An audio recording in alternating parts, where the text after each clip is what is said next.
even congratulating myself for seeing these thoughts wasn't working anymore. There was like, Well, why does things have to keep working anymore? well, hold on. So I would like a good example, and I know you're right. You're right. That's a good point. Um, but I caught myself say something like, everything is fine, everything is okay. And then guess what I did? I was like, no, it's not. But it's also not, too. Like, everything is fine and everything isn't fine. There's no evidence of everything is fine any more than everything isn't fine. It was like What does fine mean? like everything is okay, everything's all right. Is it a double zero or a zero or a number one sandpaper? I mean, what is fine? Yeah, in my mind, it was death. It was like the assurance, the certainty of life. And what I realized was that, well, without the belief of an I thinking everything is fine, there's no everything is fine. I could die in the next second. I have no idea. And that's the truth of it. I was I was facing the actual truth of the moment. Like, And to the calendar, that's fine. For humanity, it's actually quite fine that you died. I mean, aren't you glad that Caesar Augustus is dead and has been for 2,000 years? What would the world be like if he didn't die? How about Jesus? If they keep saying that he didn't die, but guess what? What would the world be like if Jesus had stayed alive? Would Christianity be the same as it was? No, it wouldn't. no. Everything changes, everything dies, and it's quite fine that you die Yeah. from the Well, perspective of a bigger reality. yeah. In very, very tiny reality, when I die, that's me. So then what happened is I just really honestly, like, things just started unraveling, and I What it, couldn't do the anapanasati anymore. I couldn't notice. There was less of a differentiation between wholesome and unwholesome thoughts. Whenever I saw an unwholesome, like, it just didn't matter. It got to a point where it's like, well, this doesn't. There's no congratulating myself because there's no. That means that there's a I that believes it has to congratulate itself in order to be wholesome. But that presumes that there's this I that believes that it has to be wholesome. So it all just started collapsing, and it felt like, okay, I'm just gonna roll with this. I'm just gonna enjoy the show, I guess. I'm just gonna let it be. And my breathing, even still right now, feels different. Um, there's just it's weird. But then, you know, the the part about it that I would say that I'm struggling with is that once I know, right? It's funny. I'm But struggling with. Yes, I heard that. right, I know. Um but once an unwholesome thought showed up again later on in the day, I don't know, it seemed like it was like I was in a state of non-duality, I think, is what happened. I mean, we don't No, have to describe no it. labels necessary. Yeah, we don't have to describe it. But whatever that experience was, I don't think it's here now. And I noticed clinging to that, and I was Things like, come okay, and go. Everything comes okay. and goes. Yeah. So, um, I just thought I should have mentioned that though, because that had not happened yet from doing Anapanasati. I think I've had experiences like that before, but not in doing Anapanasati. And it became very difficult to do Anapanasati because there was no stickiness to the thoughts. So there was nothing to congratulate myself for. I don't know if that really makes sense. Does that make Well, sense? yes. You see, the big mistake that all children make is the mistake that I am my thoughts, I am my feelings, I am this body, I am Yeah. this, that, and the other thing. I am Mm, this attitude and that. And now you're mm, gaining some distance to recognize no, you are not those thoughts. You can see the thought from the outside instead of the mm. inside. another way of saying it. Mm-hmm. Mm-hmm. And then you recognize that there's nothing to that thought. Yeah. It has no value. It's got no substance to it. Yeah. This is the, let us say, the budding literature of the Mahayana refers to it as like sea foam.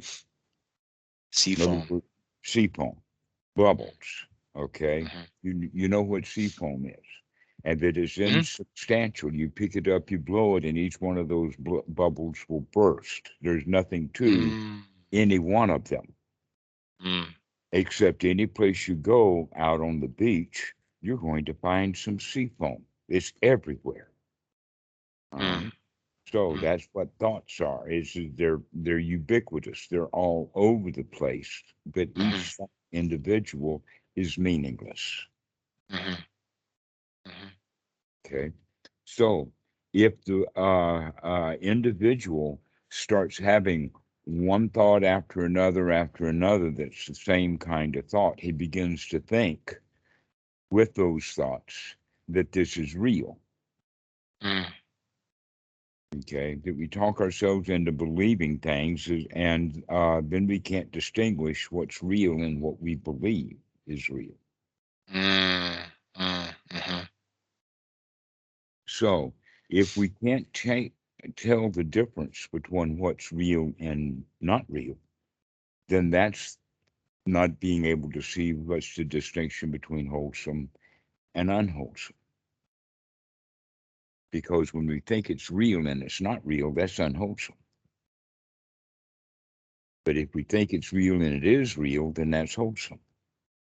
If we think Mm-hmm. it's real and it's not real, then that's unwholesome.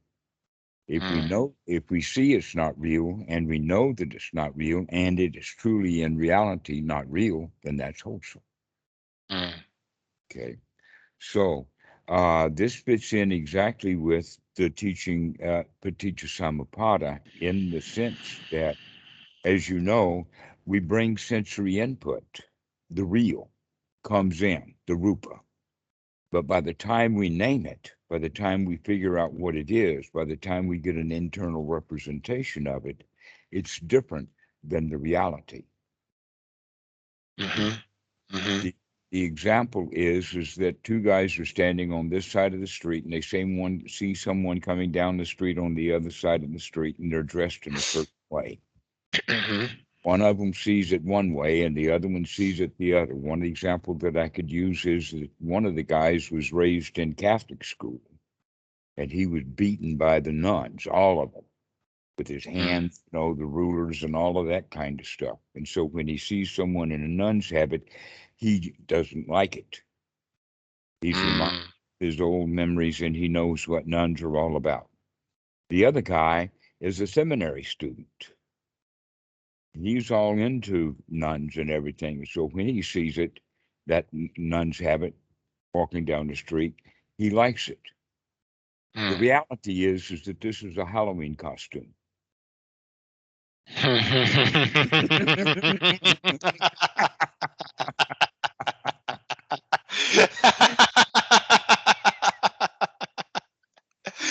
Oh man. Yeah. I get it. You get it, okay?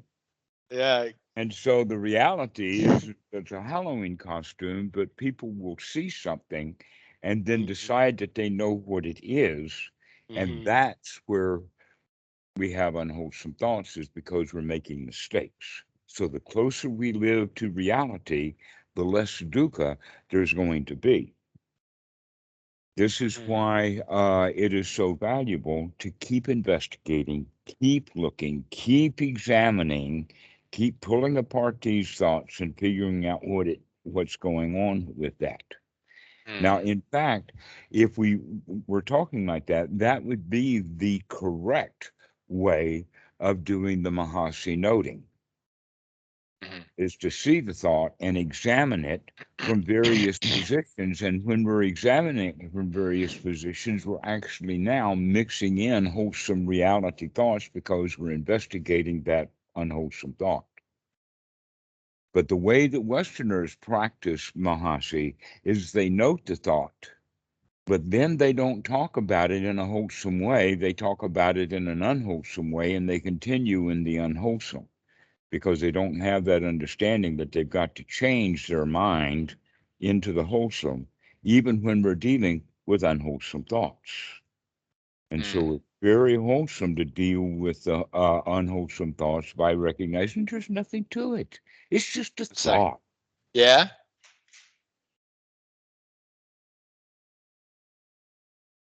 Oh, okay. Hold on, Dhammarato. Here you go. Oh, that's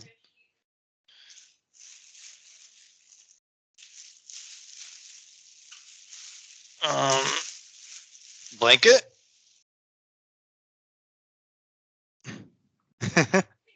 You're welcome. Sorry, Abby wanted a blanket. Okay. Go ahead. Continue. The thoughts are only real themselves because we attach to them as I, me, or mine. My thoughts. Yeah. So that's what I was experiencing earlier. And now you're recognizing, no, they're not your thoughts. They're just thoughts. They're just thoughts. Yeah. Mm-hmm. There's a thought. It's a thought, and usually there's like this sense of an I attached to the thought. But I think I'm even starting to see the I isn't quite me. The I is like it's like a It's ship I can important see in to the sky. understand that the I or the me or the my, that the Buddha, the anatta, what Bhikkhu Buddhadasa talks about, and all of that kind of stuff, we can see scientifically that that is the job of the self. It's called self-preservation instinct because the guys who named it didn't quite understand what was going on. A better word to use would be organism preservation instinct, because the instinct is to try to preserve or keep the organism alive. That's what fear is all about. That's why we react quickly to fear, is because in the very, very early evolutionary stages, through from the time that we were rats 280 million years ago up until four-legged creatures and all of that. In fact, the rats themselves had fear. And in fact, I imagine the dinosaurs who became the birds also had fear of staying alive. In other words, not getting eaten. And so sometimes you've got to jump pretty quick. I've seen birds like that, chickens in the area and whatnot like that. Is when the dogs are chasing them, they run away. Why is it that even a tick, if you pull it off the dog, that tick will try to escape? They'll try to find a place to go hide. Isn't that interesting? That's the self-preservation instinct that is built in down almost, in fact, it is down to the cellular level. It's that deeply buried an instinct. So when that instinct is in operation, its primary language is the language of emotion, the language of fear. That's the language of the child. The child of the reptilian brain doesn't have language. It communicates with body chemicals and things like that. That's what the source of the reptilian brain is that it's a chemical producing machine. What does it produce? Dopamine, serotonin, indirectly adrenaline, cortisone, all of those bodily chemicals that come into the body come in because of fear.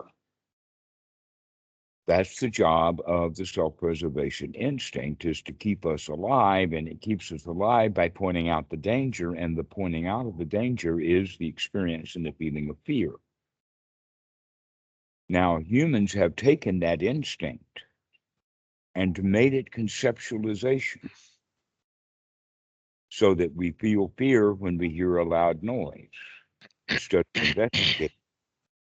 Dogs do that, by the way, when the dogs hear a loud noise. An example of that would be the old farmer up in Northern Europe has a dog in the wintertime sitting into the hearth in the fireplace with the roof literally covered heavy with snow. They build roofs so that they can handle the heavy snow. And because of the heat of the roof and the fire that's going and all of that, the snow gets loose and then comes falling down, crashing off the side of the house. The old man knows exactly what that is, but the dog doesn't. So the dog is barking, barking, barking, barking. What the hell's going on with that great big crashing sign? And the old farmer, he just looks out of the corner of his eye and he sees all that snow falling off the side of the house. And so he doesn't have the same reaction as the dog does because the dog is acting totally with instinct, where the guy is actually putting some wisdom into it that the dog doesn't necessarily have. Okay. So if we understand it from that perspective, the dog at that moment is being very selfish. He's trying to protect himself. He heard a great big loud noise and he feels danger. The man is not being selfish because he knows what's going on. He doesn't feel in danger. So this is why we want to make sure that everyone understands that this whole concept of the Buddhist self is actually the experience of danger.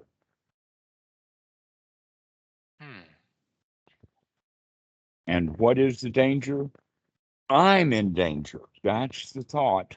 That's the concept, and we reinforce that concept from childhood, in childhood, from our parents. In other words, this delusion that humans have of I, me, and my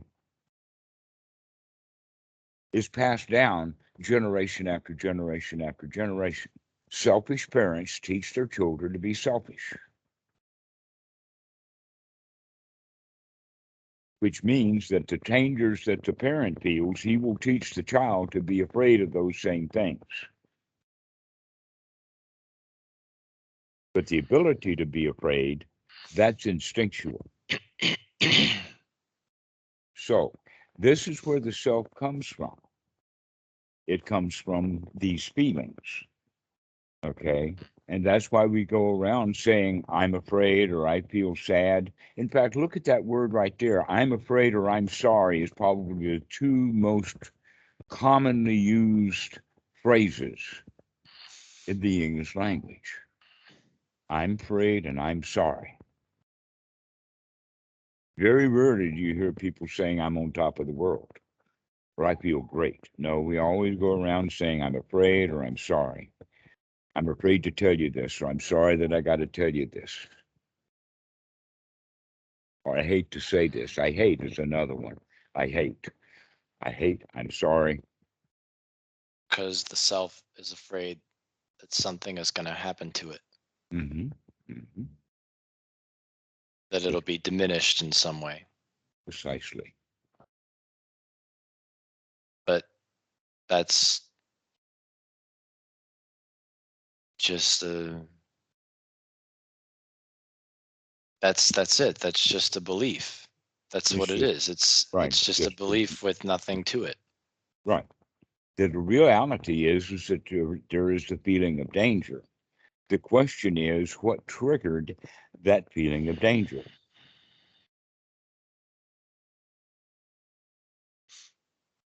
Because we can use the word worry in the sense of having the same thoughts over and over and over again. And the reason for that thought happening over and over and over again is because underlying that thought is a feeling of fear. But every time we repeat the thought, it keeps the fear going. And so it gets into what you would call a vicious cycle, where people get worried about something that they can't do anything about. So the wise thing to do is say, I can't fix that now because I don't have enough information. Let's not worry about it. Let's just wait Mm, till we get new information. mm, okay. That's the way. And by the That's nice. yes, and getting new information is the concept, but it's pointing at the fact that we are here in that number six sense of spinning around without proper information. When Mm, in fact, where new information is going to come from is from the external senses, our eyes, our ears. This is mm, why the real practice of the Dhamma is to get out of that sixth sense of the worry into the reality of experiencing the show, the reality that's happening mm, in front of us, mm, mhm. because that's gathering more and more information that we don't have to necessarily process yet. It's almost like it would be better. Let us say for some reason a company sold jigsaw puzzles, but you had to do it on the payment plan so that once a week they would send you another group of puzzle pieces. Now, most people will take those puzzle pieces that they got today and fix them and put them with the pieces that they got last week and get all confused because there's missing pieces that are going to be coming next week. Wouldn't it be better that they Mm, wait and don't even open the packages until all the pieces of the puzzle arrive, and now we can put the thing together? probably, yeah. Okay, so this is how reality comes. Reality doesn't come all together with all the pieces at one time. Okay. Okay. So that's why there's some confusion. hmm And that we have to wait until we get more and more pieces of the puzzle. That in fact, you could Okay. say that the human mind is first off, it's built for survival, the fear, rather than happiness. Because happy people are going to get eaten. Mm, Okay. So what we need is the fear first, and then wisdom and happiness can come later. Because if we have wisdom, we can see that we are in fact safe rather than being on mm. guard all the time. That we But can we see need, that there's, okay. But we need the fear as a backdrop, well, we as needed like the something to fear to compare the get, happiness. well, we needed the fear in childhood. Yeah. Okay. The child in need. In fact, here's something that's very interesting. In Western culture, let us say that you've got a campfire and the guys are camping around, the wife is there, the family is there, and they've got a toddler. Maybe he's not even a toddler, he's still crawling. So you got an infant that crawls, okay? If that infant crawls towards or into the fire, how many people are going to stop and get that child to stop going into the fire? Surely the mom is going to stop him. Yeah. Okay. There are other cultures, most specifically the Native American culture, their infants, if that infant crawls into the fire, they're not going to stop him. Mm, Why? Because how is the child going to find out about fire by having mom take it away from him? mm, But the mom in Western culture doesn't want the child to get hurt. And the Indian mom wants her child to be wise, which means he's got to experiment, which means he's got to get hurt. mm. So, in our culture, by trying to protect ourselves from danger, we wind up living in a very dangerous world because we don't know it very well because we've been protected from it.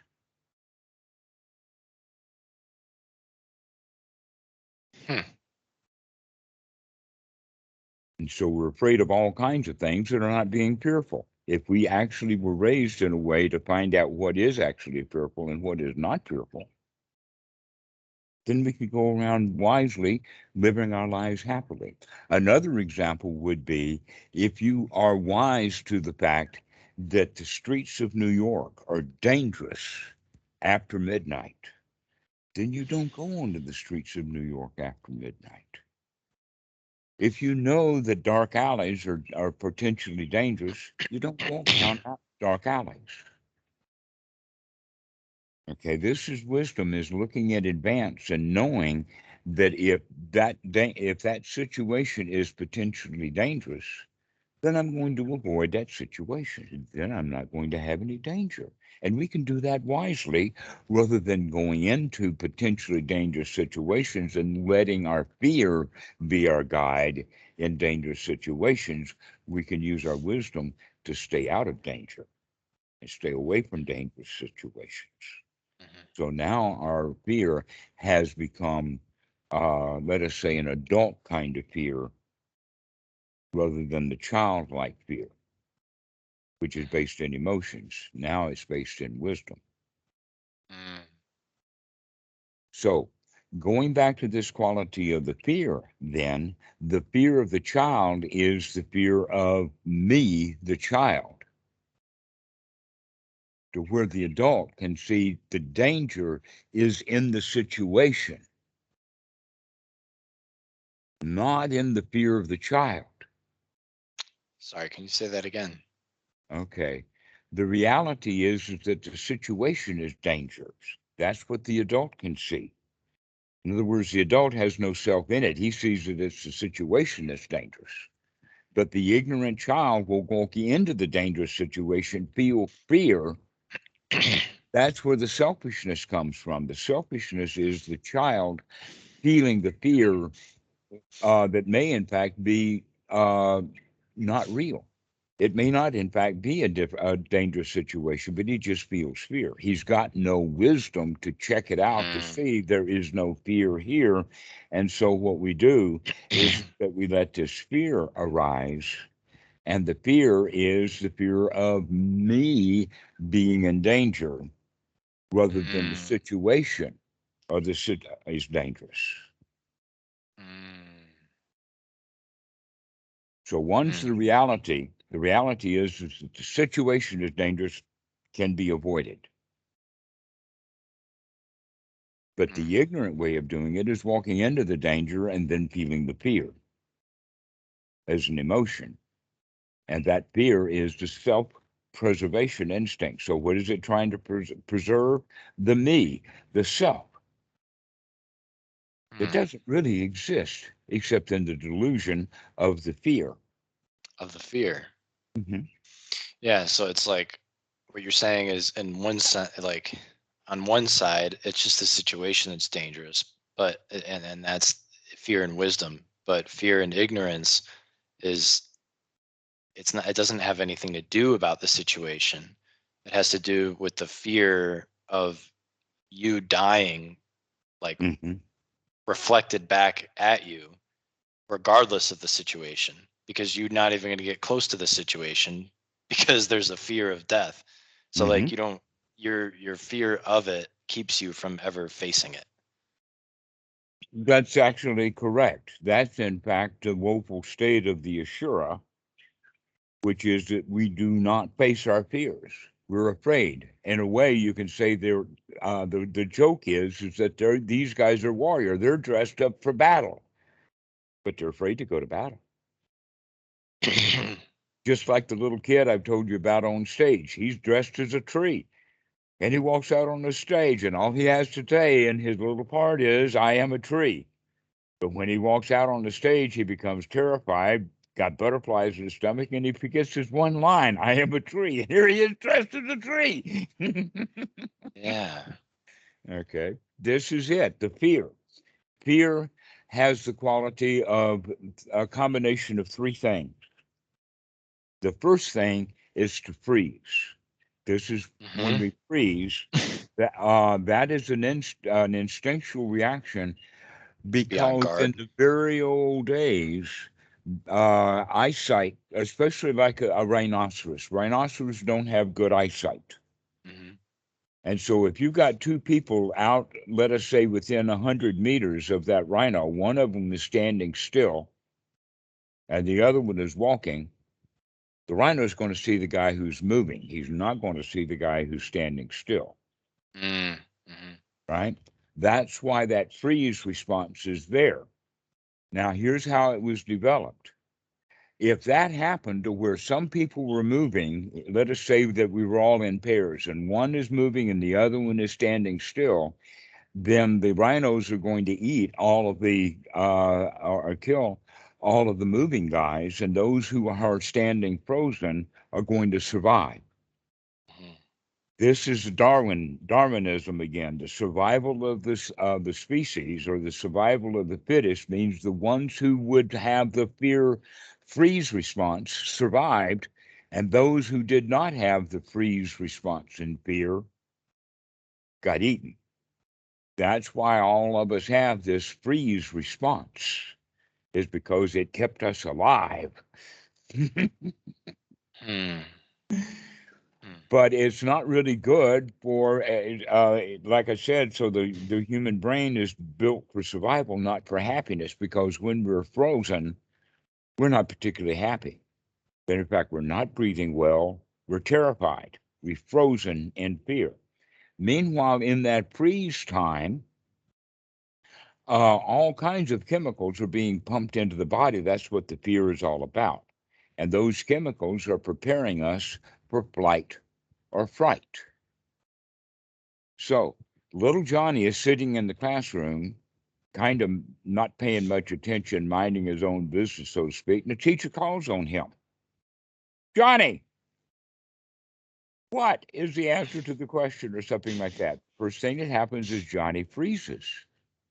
He loses his mind right there in front because of the fear of being called on. Okay. Now the issue is that now his body is getting all pumped up for fight or flight, not for answering questions. Yeah. All He thinks he's gonna the get eaten by a blood, rhinoceros. right? Because he's got a rhinoceros there in the front of the room.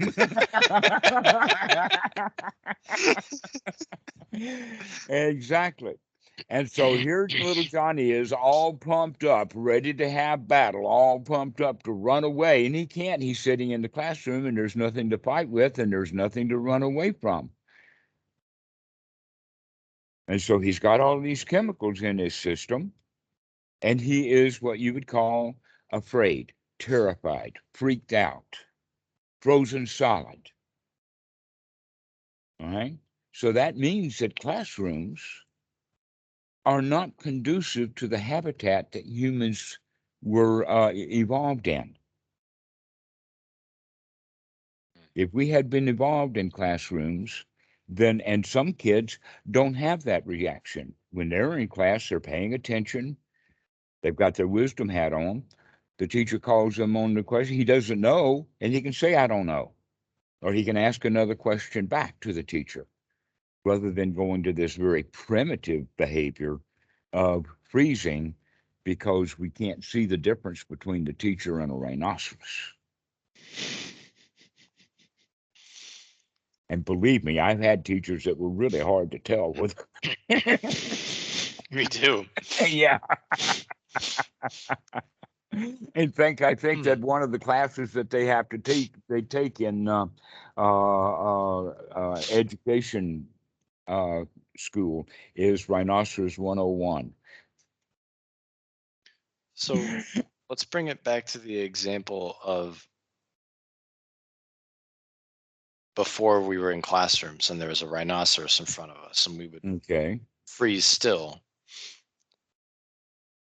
I think that when there's a sense of fear for me, there's unwholesome thoughts, perhaps too, Mm-hmm. right? But in that situation, when you have a rhinoceros in front of you, if that fear is really supposed to be your teacher, I can't imagine that it would have given those guys unwholesome thoughts because they need to think clearly. They need to be they need to be very, very sharp and on point or they're going to die.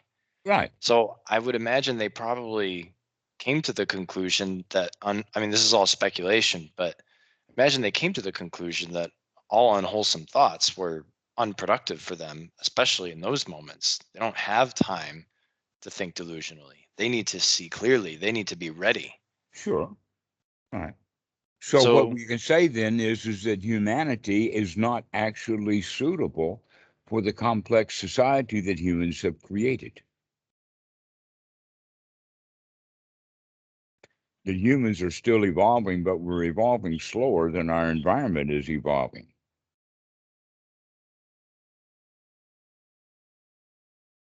Okay. Mhm. That's why cities are not safe. We came out of the jungle because it was unsafe and built our cities in order to feel safe. But it was us jungle bunnies who felt unsafe who came out of the jungle into the cities. And so now the cities are referred to as concrete jungles because everybody still feels unsafe. Yeah, everybody still feels unsafe. Okay. But then, if those people that were facing rhinoceroses could think clearly so as to not Many of them die. didn't. Some of them didn't. I mean, there's been some pretty disastrous things that have happened to humans.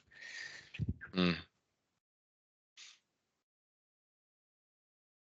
It's kind of, in okay. fact, it's kind of funny that how could animals, as stupid as they are, not survive? I have seen people and mused about it. How can this person be an adult human being living life in this present moment and having survived how stupid they have been for the past number of years? In Mm, other words, why didn't this guy already clutch himself to death? He's so stupid. The answer is because he was following his instincts, and his instincts were able to keep him alive. And that's all.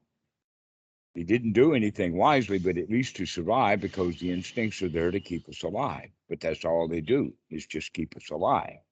All the rest mm. is up to us.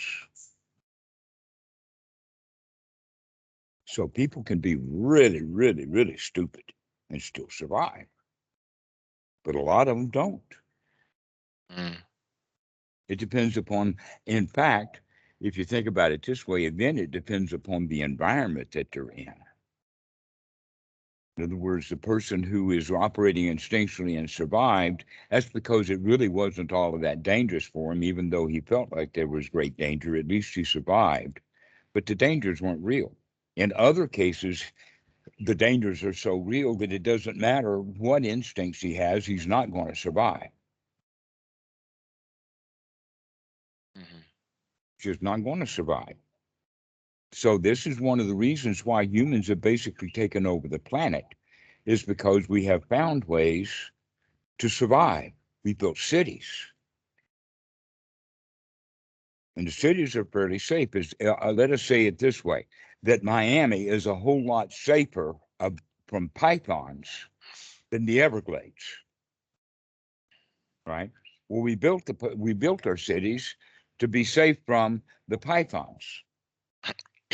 So there are no pythons in the city. That's the whole point, you see, is that there are no pythons in the city, but the people who were in the Everglades, afraid of pythons, when they went to the city, their fear mechanism stayed. And all they Mm, did was found new things to be afraid of, some mm. of which were actually dangerous and some of which were not. Walking out on stage and saying a line, "I am a tree," is not dangerous. Not, I just saw something kind of cool. uh-huh.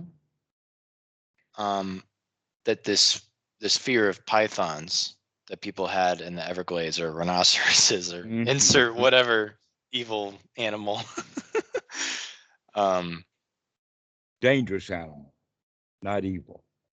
dangerous, right, dangerous. And then going to the cities, just replacing that fear, using that same fear mechanism for another subject. Well, it's kind of interesting. It's almost as if that fear didn't exist anymore, if that fear mechanism didn't exist anymore, I think Well, we would be that's pretty. not. I think we would be pretty afraid of our existence after that fear mechanism is gone, because our fear mechanism is tied to our existence. As much as we're afraid, we get to survive. If we're not afraid, we have no guarantees. We have nothing to measure it with. So Yes, our we have fear, wisdom. We can see. That's the we have point. wisdom. I was just saying that maybe that's why the fear is so, we hold that fear so dear and important to us because Mhm. we're afraid of It's dying our very without that survival. fear. Right, Yeah. exactly. So whenever we feel the fear afraid, we automatically put it as this is a survival issue because I Yeah. feel afraid. Hmm. Okay, because little Johnny, if he's in front of a rhinoceros, that's a real danger. But the teacher in front of the room is not going to kill him because he doesn't know the answer to a question. That's a false fear, right? Well, actually, no, the fear is true. The feeling of the fear is true. Little Johnny actually is afraid, but he can't then think very well because his whole body and being is now geared for fight or flight, not for thinking or not for uh, uh, coming up with correct answers. So this point is that when we feel fear, the feeling of fear actually means that the survival is now an issue. This moment in time when we feel fear, that means that the body is preparing for death or to avoid death. So this is the mechanism of the self-preservation instinct. So we've got to preserve the organism. And we conceptually think of that organism as the me. Mm. So when we are not afraid, we're not selfish. Here's an Mm. example. You've got a brother or a close friend, someone you've known for many, many years, and he comes to you, never mind the circumstances, he comes to you and wants to borrow $500 or $1,000, something significant, not trivial, but not gargantuan.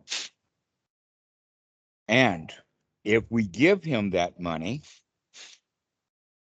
either as a loan or a gift, he's going to be happy and he's going to be grateful, and we're going to have a moment of camaraderie. My generosity and his gratitude work together. But if I say to myself, I need that $500, my survival depends upon it, and I say no to him, then he's dissatisfied and I'm dissatisfied because of my fear. Mm. And so, this is one of the reasons why we practice generosity as an activity to retrain the mind, because the normal way that a child thinks is in what we call um, zero sum game. The zero sum game is that if I give my gift away to another child, then I'll do without. I've got my candy bar. And if I give half my candy bar away, then I've only got half a candy bar. Right. So I don't want to share my candy bar. That's my candy bar because in that place, the delusion is because my survival depends upon that candy bar right now. Mm. And so this is one reason why I'm teaching Kitty to not be selfish. So when she comes in with, let us say, licking an ice cream cone, I say, "Where's my ice cream cone?" And Mom didn't give me one because when they went out shopping, I says, "No, I don't want any ice cream." But Kitty comes in with an ice cream cone, and it's hers. And I say, "Give me, I want to lick, I want to lick." And leaving her in that frame of mind that moment, am I going to let Daddy have a lick of my ice cream, or is this my ice cream? And so I always get a lick now of the ice cream because she's willing to let it go. Mm. Hmm. That's the training of generosity, because it actually does, um, let us say, challenge that fear mechanism inside. Oh, well, what will I become without half a candy bar? I've got to give half my candy bar away. Okay. Now, you're the CEO of one of the major corporations, like Microsoft and you've got hundreds of millions of dollars as your candy bar. And somebody comes by and says, "Hey, I want to buy your candy bar." Are you going to give them $100 million? No, because now that 100 million is really me, and I really need that $100 million. Even though I've got another 300 million, I'm not good enough without, I can't give away that $100 million. It's too important. It's too big. It's too much for issues of survival. So this is why Buddhism teaches that issue of generosity, to learn to give stuff away, to not try to control this is mine, to be able to share. This is actually what Sangha is really all about. Sangha is the environment in which we learn to share, which means that we're able to come out of our selfishness, coming out of our fear. So this is a very important quality, this quality of generosity, of being able to give away things when people ask for them, to be happily willing to let it go. Because also that gives you a generous heart. Let me finish something off that I've started with you already, because this is a completion point. Remember, we have talked about Sukha a lot. And Sukha, as you know, is the exact opposite of dukkha. Okay? So, Sukha has the quality of safety and security. We've already talked about that. We have to practice telling ourselves that things are really safe. If little Johnny was able to say, that teacher's just asking me a question, she's not a rhinoceros, and she's not dangerous, then he can take a deep breath and tell the teacher he doesn't know. He doesn't have to sit there in a state of fear. He can let it go. Okay. So, this quality then of generosity is part then of that safety and security, but then we wield with comfort, and then we come with satisfaction. Now, there's something else beyond satisfaction that I would like to introduce to you that is really associated with the generosity, and that is a sense of wealth, that you feel wealthy. Now, that's not rich with money. It's wealthy in the sense that not only do you have enough, you've got more than enough, and you're willing to share all the enough you've got, because you're still going to have enough after you've given all of your enough away. That's wealth. Okay, so the guy that we were talking about that has, let us say, $400 million, and he is not willing to give $100 million of it away, is because he does not feel wealthy. He may feel rich, but he doesn't feel wealthy. Because a wealthy someone will give $100 million here and $100 million there and $100 million there and $100 million there. And he said, wait a minute, I got no more hundreds of millions of dollars. Never mind, I can go get some more.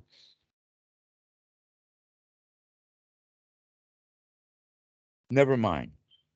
We've got enough. That's the feeling of wealth. The feeling of wealth is no matter how much money or how much, let us say, happiness or joy or everything that you give away, you're still going to have enough. That's the feeling of wealth. And the way that we generate that feeling is with the feeling of generosity. And so, if in Buddhism, this is part of the reason why everything is supposed to be given freely. Everything is free. We don't even ask for donations. Because if you ask for a donation, even if you don't give the exact amount for someone to donate, and I've seen it. In fact, it's quite common in the United States at many churches. The price of this is a $5 donation. It's not just a $5 fee; it's a $5 donation. So they've gotten that word confused. They're calling it a donation to make it feel good, when in fact it's not a donation, it's a fee. And if you say that that people are free to donate any amount of money that they want for the support of it, that's actually putting them under an obligation. What we would rather do is to teach them the feeling of generosity rather than reciprocity. So then they can see that, oh, this retreat, for instance, was freely given. The food was Yeah. free. The bedding was free. The teachings were free. The floor was free. The Buddha Rupa was free. The air was free. And everybody who was participating in that got great joy out of the giving. Maybe I can gain joy by giving also. And this is where the donations actually become of value, is when people are willing to give it because they feel good by giving. Gives people a sense of wealth, a sense of, I can afford this easily. And so taking the business out of the Dhamma is important so that we can teach this quality of generosity, which is also the teaching of a feeling of wealth, which is also part of our sense of well-being. In other words, you can have a sense of well-being and a sense of being broke. That's not as the same feeling as the sense of well-being and the feeling of wealth together. And so how do we develop that feeling of wealth? Is by giving things away and feeling good that someone who got it was benefited from it, rather than feeling a sense of loss when we gave it away. So that means that we're no longer in the zero-sum game. We're in a win-win situation. Mm-hmm. Can you imagine that two candles, one was lit and the other one was not lit? And the person brought the two candles together for the one that's lit to help to light the second one. And the one who, the candle that's got the flame saying, wait a minute, how much are you willing to pay me for the fire I'm going to give you? It doesn't make any sense, does it? No. No, that fire, like information, like joy, like anger, like all of these other things, are very soft, which means that when you give it away, you've got two copies. Money, on the other hand, is different than that. That means that if I give money away, then I don't have the money that I gave. That's money is a zero-sum game in most people's view. But if you have the idea, no, I can give this away because money will come, easy come, easy go, then I don't have to measure what I'm giving now with what I have now. I can go ahead and give, knowing that money's going to come. There's not an issue with money.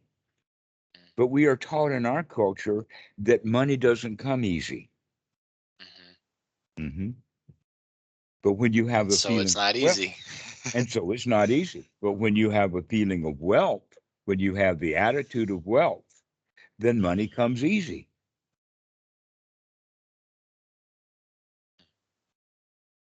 And that the self-help books talk about this, but they don't understand, even though that this is an attitude change, they don't understand how to get somebody to change their attitude. Just going to the mirror and say, I feel wealthy, is not going to give you the feeling of wealth. So What could I is? ask you a question? Giving gifts. That's what's going to give you the feeling of wealth, is by giving gifts to people, being generous, being kind. And one thing that you can have plenty of and be completely wealthy of is joy and smiles, so that you can always give people smiles. Because you're wealthy, you've got a ton of them. And so this is the furtherance of the attitude that's really back around into the circle. And that is fear, or fearlessness, or safety and security, comfort, satisfaction, wealth. And that wealth then helps us feel even more secure and even more comfortable and even more satisfied and even more wealthy. And even more wealthy means us making us feel even more secure.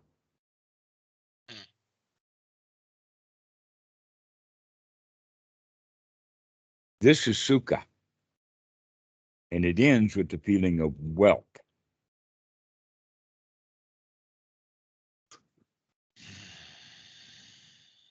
And how we develop that is through practicing generosity. So throughout the day, you can begin to think of, well, what can you do just to practice generosity? If you find beggars on the street, that was what Willie was doing for a while when he was living in Manhattan and running the subway, that there was all kinds of homeless people around that were being ignored and whatnot. And he wound up making friends with a whole bunch of people. He started with a quarter. And before the COVID, he was winding up going into the coffee shop and getting coffee and croissants or bagels and giving the coffee and the croissant to the homeless person and made some friends. Great generosity. Now, in our culture, you're not supposed to feed panhandlers. They've got laws against vagrancy.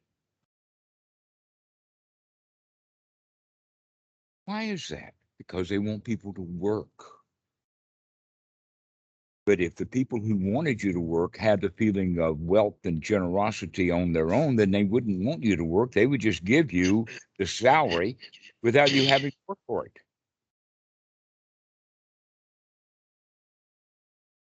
So you could say that capitalism is actually institutionalized selfishness.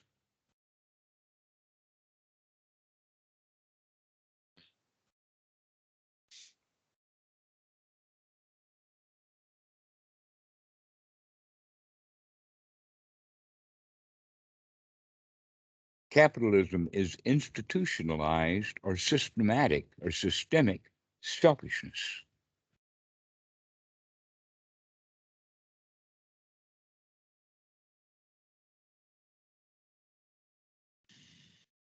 Can I ask you a question that's sort Sure. of off topic from this?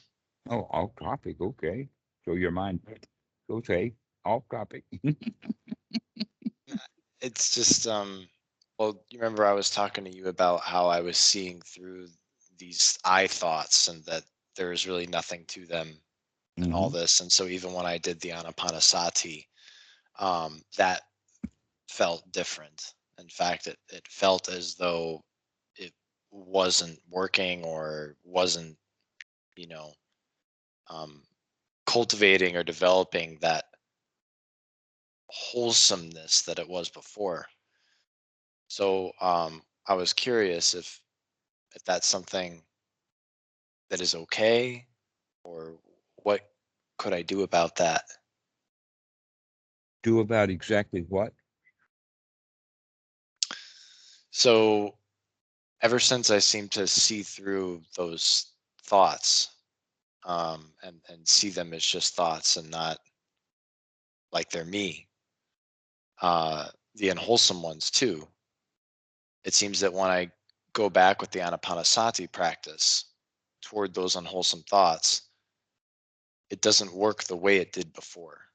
In fact, it feels like it doesn't work at all. And What so do I you was mean work? curious. I don't understand what you're talking about. Well, typically when I see an unwholesome thought, like I'm worried, I need to do something, or I need to keep this up, whatever that is, right? I Hmm. would I would like congratulate myself for seeing that, right? Not pay I don't need to pay any more attention to that dukkha. I can just, you know, Okay. cultivate the wholesome, glad in the mind, right? But now when I see those thoughts, it doesn't occur to me as just like it doesn't occur to me as necessarily as something to like get away from as much as it is empty. Like it's like I need to do something right now. I'll But look at it. that's a new thought that is a whole, you're still doing anapanasati, you're just doing it at a more sophisticated level. Okay. Okay. Uh Because now you're seeing the thought as empty. as opposed to seeing the thought as, oh no, I've got to go do something. I have to go do something because I had a thought, right? Now you're saying, Right. oh, it's just a thought. Yeah, like there's nothing really like Right. So like the next what do thought I out, actually need to do? exactly, there's nothing to do. And that's the wholesome thought.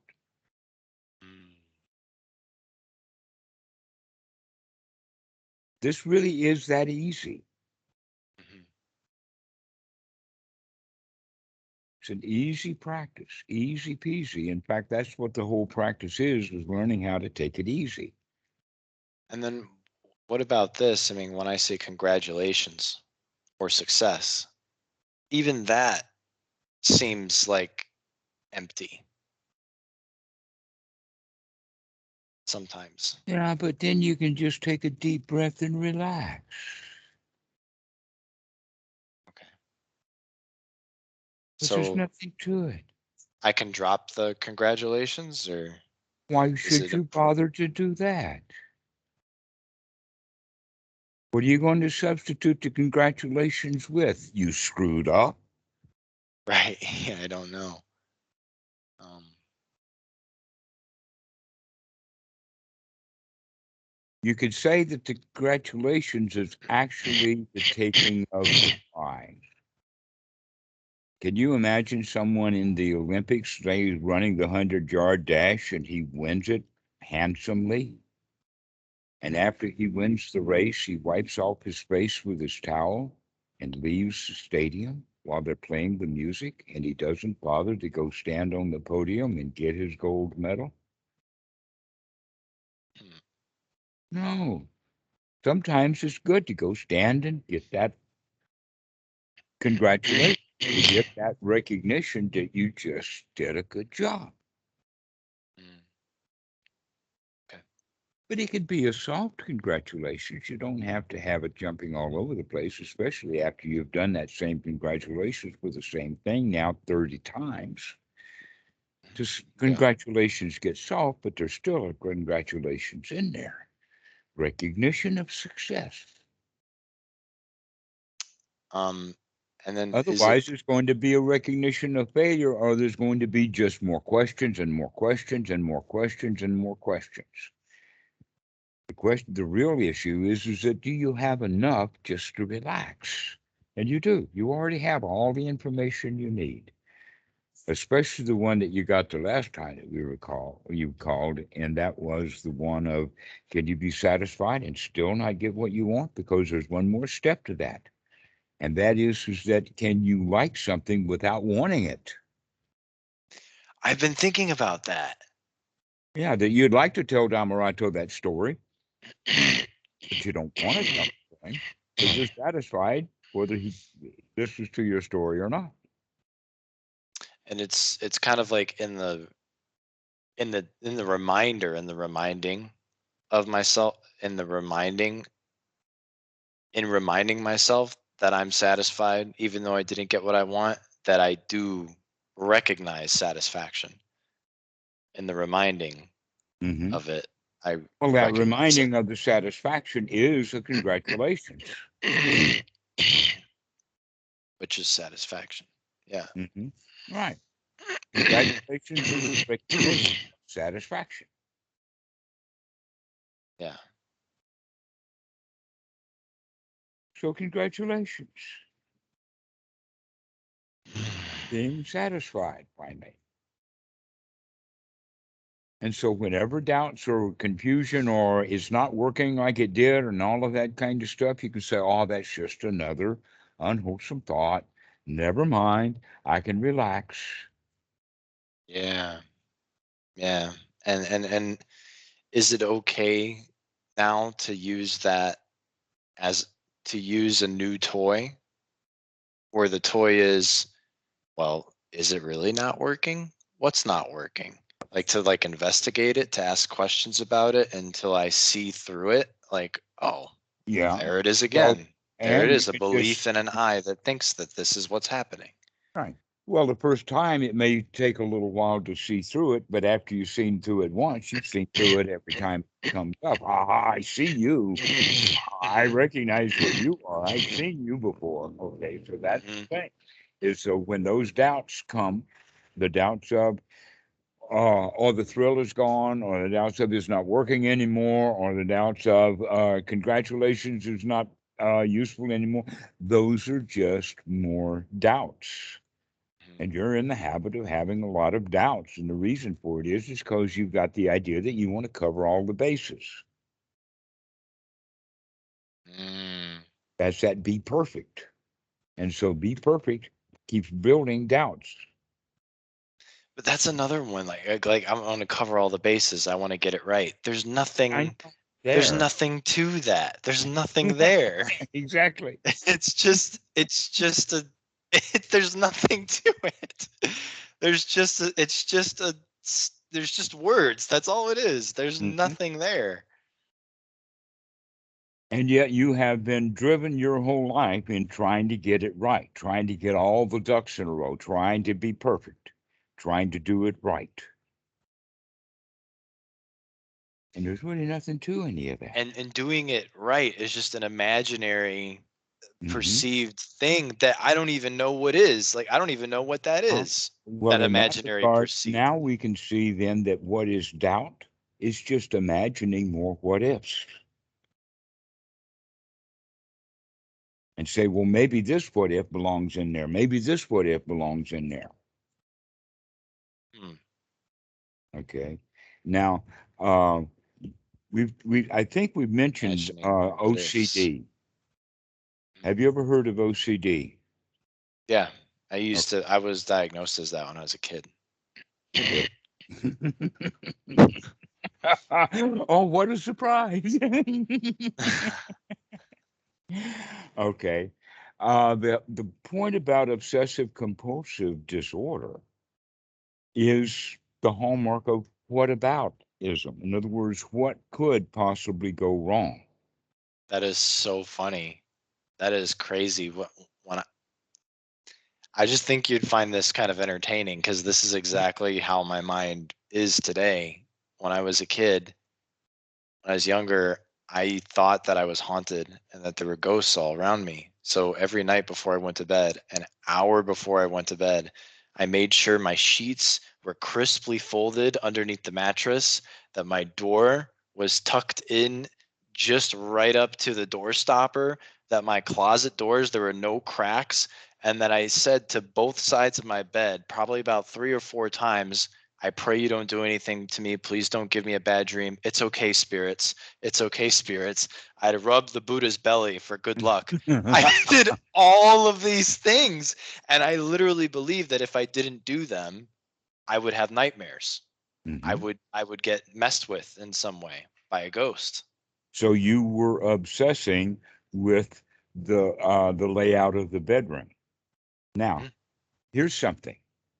In Thailand, they do not treat children the way that they do in the West. In the West, the idea is that, oh, if we've got these many kids, we've got to have a house this big. And that it's okay, kind of, for two brothers or two sisters to share the same bedroom, but a mother and a sister, no. So that means more and more and more bedrooms. In Thailand, the children are allowed to sleep with their parents as long as they want to. It's the child's choice. And Kitty sometimes sleeps with us, sometimes mom sleeps. We got two beds in the same room. And sometimes all three of us in one bed, and sometimes all three of us in the other bed. Sometimes I'm in one bed and they're in the other. Sometimes Tam is in the bed with me, and then sometimes Kitty will come and call in bed also. That's not an option in the West. That the point that you're making here is that you were in your own room. If you had had the parents' protection for that little kid and slept with them, you would probably not have developed that obsessive ritual system that you created. Yeah, and it was also because I was afraid ghosts were going to get me. Uh-huh. And I did have nightmares often, actually. I did have nightmares a lot All when I right. was a All kid. right. Well, this is the typical abandonment issue that if a child is there with his mommy and daddy, then he's not going to be afraid. He feels secure. But when the child is alone, he feels danger. And in order to give justification to the feeling of danger, we invent ghosts to be afraid of. Oh man. And so you can see the little Wow. story of little Johnny goes to Daddy in the bedroom and say, Daddy, there's a bear in the closet. And Daddy carefully thinking that he's doing the right thing, takes Johnny to the little closet, opens the closet and shows Johnny there's no bears in there. A So much better thing for the daddy to do would say, okay, let's not worry about the bear in the closet. You can come sleep in our bed tonight.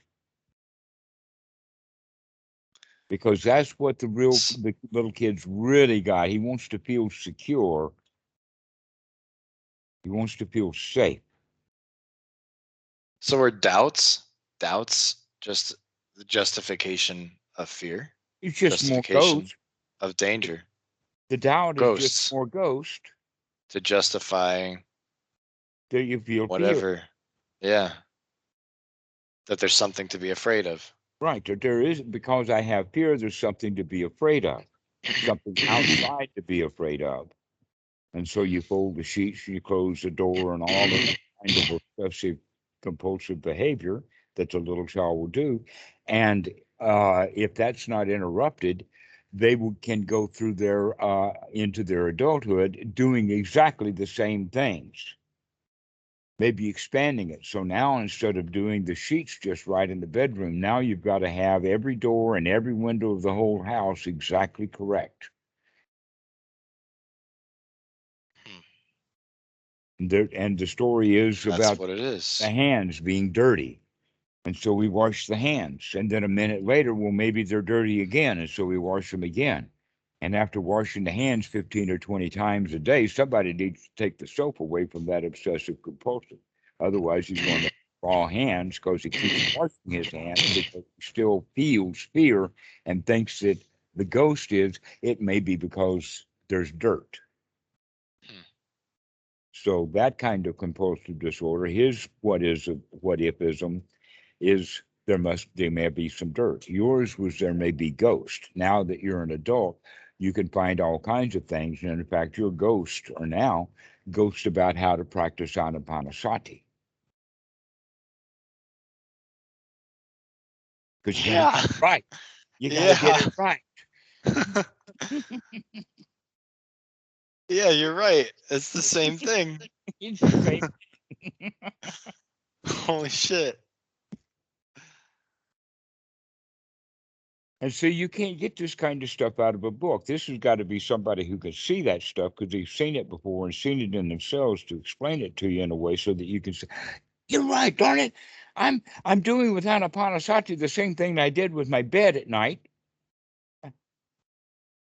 I'm being obsessive compulsive instead of having ghosts that I had to go appease. Now I've got to have the rules of Anapanasati appeased so that I get it all done. Yeah. Where the real issue is the fear. Keep coming back to when you have those doubts, am I doing it right or anything like that? You say, never mind, I'm okay right now. I can relax. That's There's it. nothing really to Yeah. be afraid of. That's it. Yeah. And when those thoughts come up, like, oh, there really is something, or this isn't working, or I need to do something different, that's Mm-hmm. that same stuff to keep Yeah. the ghosts from getting me. Mm-hmm. But there's No ghost. no ghosts. It's the fear of ghost or the fear. The fear of ghosts. And Yeah. the of ghost is a concept. The fear is real. Mm. Mm.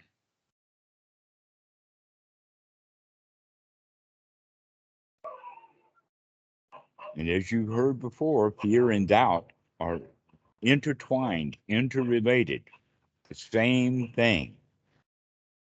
So maybe I can be satisfied with my fear. Yeah. Mm-hmm. Yeah. Or satisfied that you can see the fear directly. Oh, that's what it is.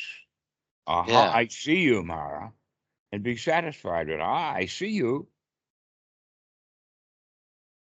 Because before you hadn't been able to see it, you defeat all the fear, and now you've got to have all of these whataboutisms that you developed as a child. And in that time, the whataboutisms was what about ghost isms. Now it's what about getting it right isms. Yeah, and I can see even like as we're talking and throughout the whole most of the conversation, there's been like a, well, what about this later? What about that? Or how am I going to be able to do this? Mm-hmm. And but I'm holding it more lightly now. I can see it more like, oh, okay, I Well, just see now that you can stuff do going it on. right. Well, we're peeling it off one little layer at a time, one little layer at a time. Yeah. So it's becoming less and less important because you So can you know see how it more like bubbles of foam. yeah, so you know how you said that when you have the thought conditions the feelings. So the Mm-hmm. thought will be like that drop of adrenaline, but you have to catch that thought first, because if you don't catch it, then 2 minutes later or a second later, you're having the feeling, right? Mm-hmm. And then the third thing happens is whataboutisms. Oh, the ghost will come. So Mm. something triggers the fear. Once the fear is there, now we have to deal with the fear. And if we deal with that fear ignorantly, we'll think of it that it's ghost or that I don't have anything correct, rather than looking at the fear itself and saying, oh, I feel fear right now. I wonder how I talked myself into feeling this way. Mm. And so we begin to look at the fear directly, examining the fear directly, taking a deep breath, say, can I move that fear? Can I move that anxiety? Can I make it go up? Can I make it go down? In other words, can you learn to control it rather than running away from it or trying to appease it, like you were appeasing the ghost by folding your bed sheets? You Like just get maybe it just right, everything will be okay. Instead of just saying, everything is already okay and there's nothing to fear here. hmm.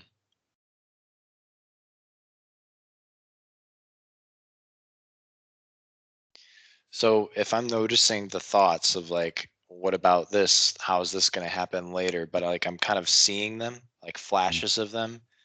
And I'm not necessarily going like, oh, I see you, and then congratulating myself, but I'm just seeing them and then still Mhm. kind of like having a somewhat of a level of satisfaction. Is that okay? Or is what's required?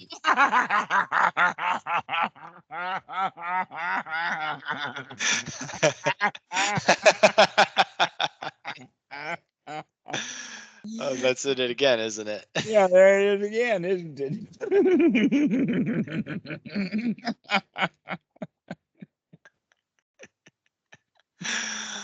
Oh God.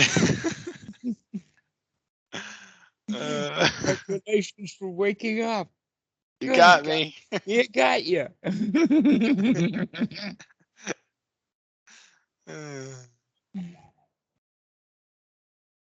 So this is all there is to it, is to say that. I can see that stuff. I got to get it right. What about this and what about that? The answer is you can just drop all of that, just let it go. Everything's already okay.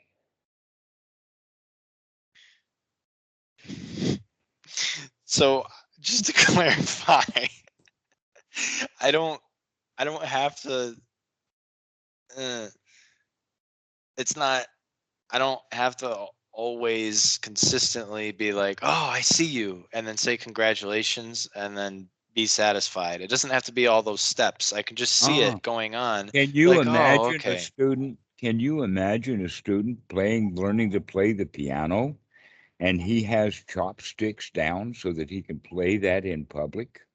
And then his music teacher gives him a new piece of music, and he says, I don't know what to do with this, but I do know how to play chopsticks. Uh-huh. Okay. Uh-huh. No, Yeah. once you learn to play chopsticks, there's more to it. There's more music there to learn. Okay. Okay. Okay. But you learn it not by playing the same chopsticks over and over again, which is what you're doing. The doubts, the worries. Say, am I doing it? Mm, mm, Okay, so mm. now you need to learn to play the song of, hey, everything's already okay. Hey, everything's Hey. already okay. Yeah, I got it. I gotcha. relaxing from the whole thing. That's like that thorn used to pick out another thorn analogy. Yeah, that makes sense, because that was an obsessive thing for a while. Oh, I see you. Congratulations. Oh, I see you. Congratulations. But it's nice to be like, oh, it's okay. I can be satisfied anyway. Yes. That's so this is all a process.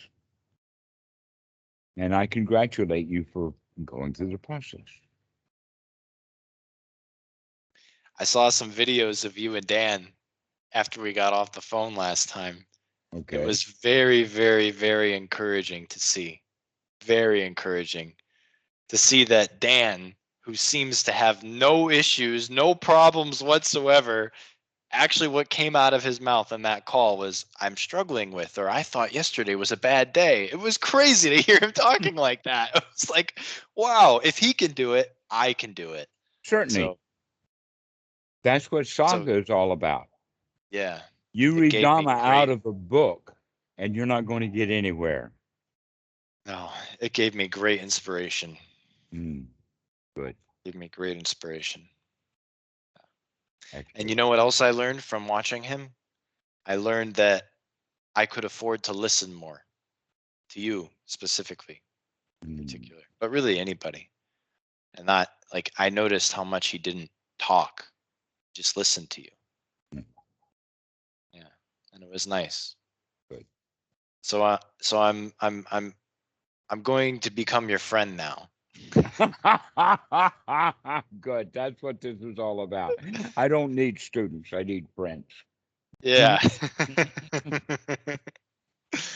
Pretty cool. Excellent. I really say excellent. Good. Alex, we'll see you later. This has been a good call. This has been excellent for you. This has been really nice. Thank you. Thank you so much. Thank you. All right. We'll see you. Okay. All right. Bye-bye.